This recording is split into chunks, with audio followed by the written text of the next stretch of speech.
तुझे भरोसा नहीं ना, तो फिर जा अपने कमरे में जाकर देख। तेरे पलंग के नीचे तुझे तेरी माँ की हड्डियाँ मिलेंगी। प्रभात दौड़कर अपने कमरे में जाता है और अपने पलंग के नीचे देखता है। वहां पर सचमुच एक कंकाल पड़ा हुआ था और उसके शरीर पर जो कपड़े थे वो प्रभात की माँ के थे। क्या बात है, आज तो आप सुबह से ही बहुत बिजी हैं। ऐसा क्या लिख रहे हैं? बस एक फैमिली की कहानी लिख रहा था। जैसे हमारी फैमिली है ना, तुम, माँ और मैं, लेकिन थोड़े अलग तरीके से, क्योंकि ये कहानी हॉरर है और इसमें जो आदमी है ना, मैंने उसकी बीवी को मार दिया है। मतलब कहानी में ऐसा लिखा है। और जानती हो, उसके बाद जो बीवी है ना, वो एक बुरी आत्मा बन जाती है। क्या बेटा, इस तरह की डरावनी कहानियां क्यों लिखता है तू? जानता है ना, हम जो सोचते हैं, जो लिखते हैं, हमारा दिमाग पूरा दिन वैसा ही होता रहता है। माँ, परेशान होने वाली क्या बात है? राइटर हूँ मैं, मेरा तो काम है कहानियां लिखना। और वैसे भी ये सिर्फ एक कहानी है माँ, कोई सच नहीं है। उसके बाद कुछ दिन बीत जाते हैं। एक रात प्रभात को अपने ऑफिस से लौटने में देरी हो जाती है। रात के लगभग 12 बजे हुए थे। प्रभात जैसे ही अपने घर पहुंचता है, उसने देखा कि उसकी पत्नी दुर्गा डाइनिंग टेबल पर उसका इंतजार कर रही है।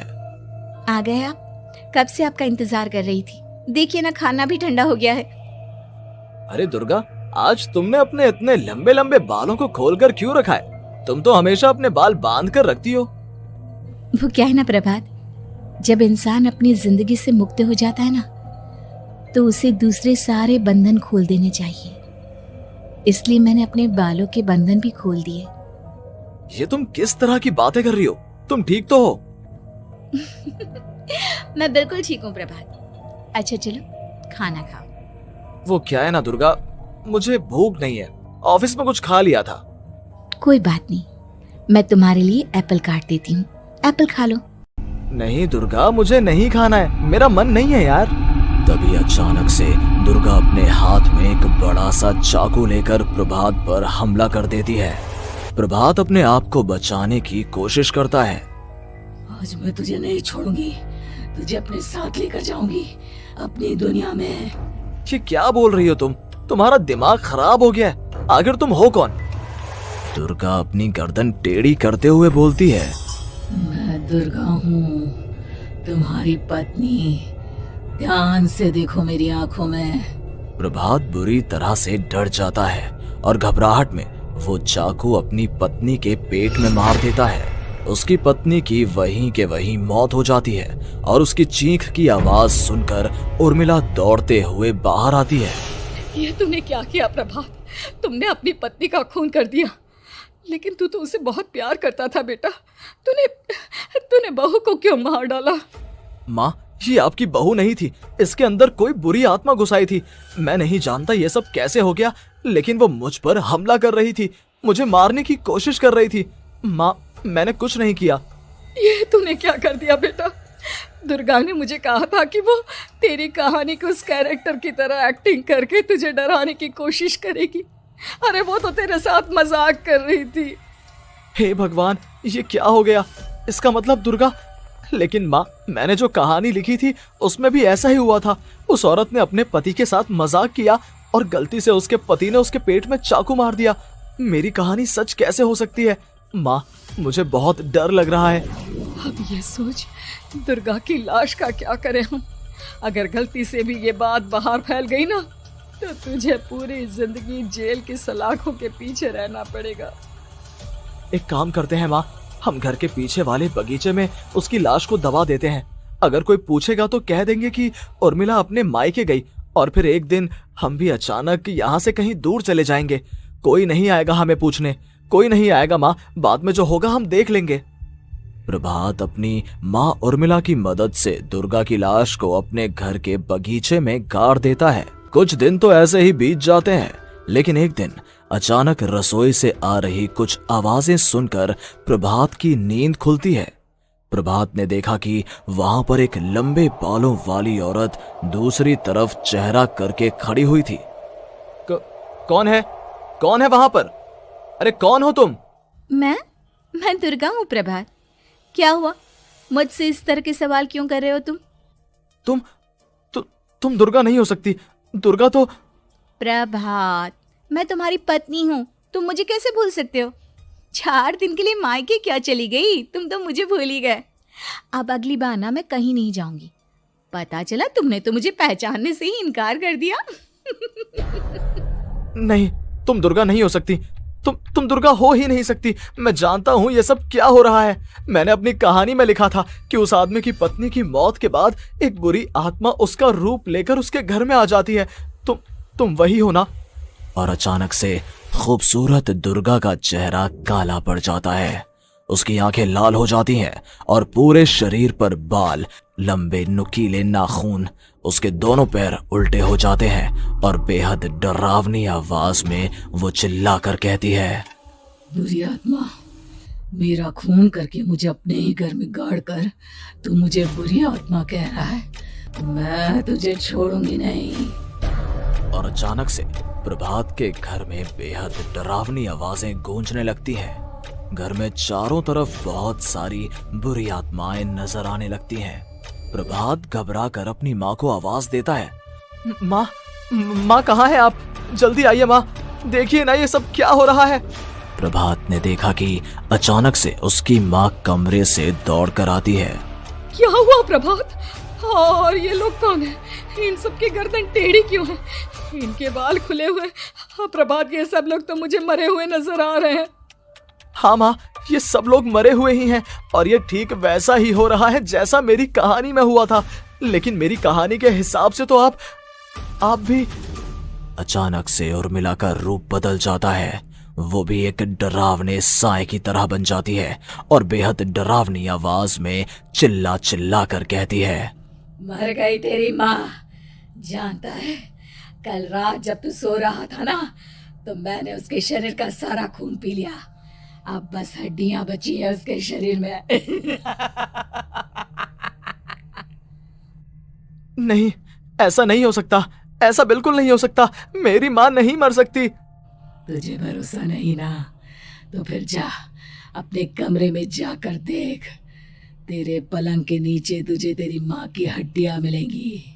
प्रभात दौड़कर अपने कमरे में जाता है और अपने पलंग के नीचे देखता है।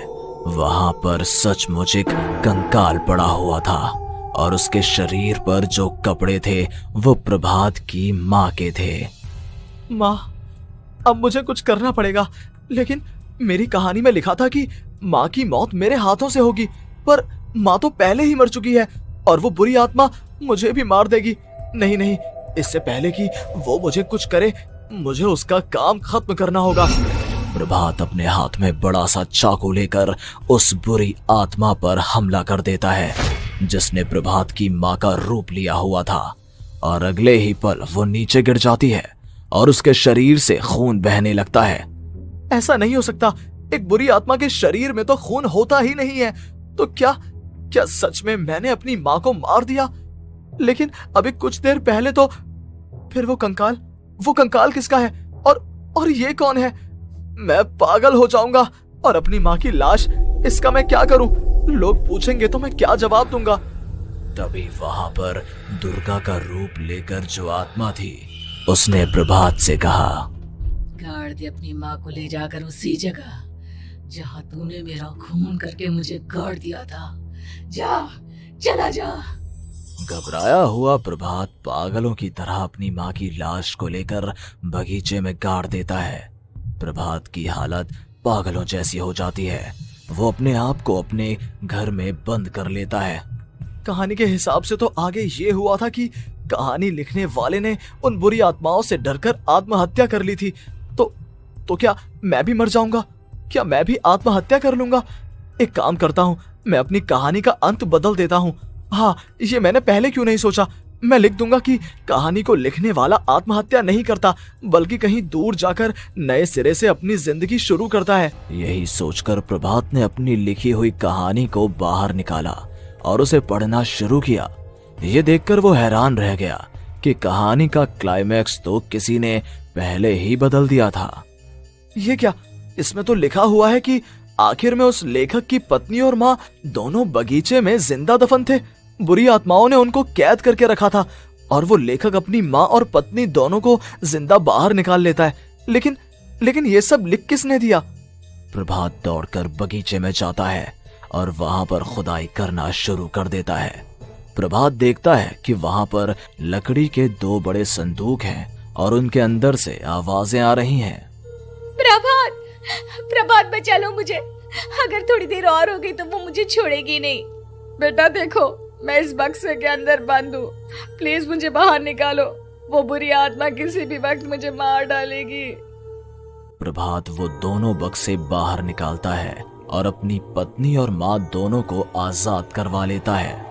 लेकिन तभी वहां पर अचानक से एक बेहद डरावनी और खौफनाक दिखने वाली औरत आ जाती है। तुझे क्या लगा था इतनी आसानी से अपनी पत्नी और माँ को बचा लेगा? बस 5 मिनट और उसके बाद अमावस का चांद आसमान में आने ही वाला है। लेकिन तूने इन दोनों को बाहर निकाल लिया, अब तुझे मरना होगा। नहीं, मैं जानता हूँ मैं नहीं मरूंगा, और अब आगे क्या करना है ये भी मुझे पता है। प्रभात, ये बहुत खतरनाक है, हमें मार डालेगी। प्रभात, चलो यहाँ से। नहीं दुर्गा, अब मुझे अच्छी तरह से पता चल चुका है कि इस बुरी आत्मा से हम कैसे पीछा छुड़वा सकते हैं। और इतना कहकर प्रभात अपने हाथ में पकड़ी हुई सिंदूर की थैली उस बुरी आत्मा के ऊपर उछाल देता है। कुछ ही देर में वो जमीन पर गिरकर राख में बदल जाती है। ये सब क्या हो रहा था बेटा? ये सब तुम्हारी लिखी हुई इस कहानी की वजह से हुआ है ना? नहीं माँ, पहले मुझे भी ऐसा ही लगा, लेकिन बाद में पता चला कि बरसों पहले हमारे इस बगीचे की जमीन के अंदर किसी को जिंदा गाड़ दिया गया था और बस उसी औरत की आत्मा हमें परेशान कर रही थी। उसी ने मेरे शब्दों में जान डालकर उस कहानी को जिंदा कर दिया था। मुझे माफ कर दो प्रभात, मैंने आपकी कहानी के साथ छेड़छाड़ की थी और उसे बदल दिया था। माफी मांगने की जरूरत नहीं है दुर्गा, तुम्हारे उस बदलाव की वजह से ही आज हम सब जिंदा हैं, क्योंकि आखिर में कहानी में वो हुआ जो तुमने लिखा था।